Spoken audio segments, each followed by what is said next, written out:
After 3 tumultuous years, Mayor Bill de Blasio is running for re-election. Under his watch, de Blasio has overseen record-low crime rates, expanded universal pre-K, and championed progressive policies.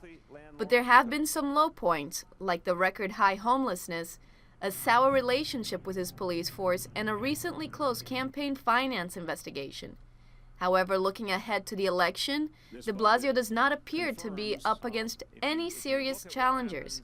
His competitors are all facing significant roadblocks. The mayor's strongest competitor is a Republican. Real estate mogul Paul Massey is gaining ground, outraising de Blasio 2-1 in the last 2 months and holding a balance of $1.1 million. Bill de Blasio has been mayor for 3 years. It's time to confront an inescapable conclusion. There's a lot more than smoke to these corruption charges. But for a Democratic majority city that is still recovering from a poisonous presidential election, having an R after your name may not be such a good campaign tactic. On the Democratic side, the mayor is up against candidates who already have a history of losing a New York City mayoral race. Queens State Senator Tony Avella lost in the primaries in 2009, and former City Councilman Sal Albanese lost to de Blasio in 2013. The property tax keeps going up every year. The assessments keep going up. The water and sewer rates keep going up.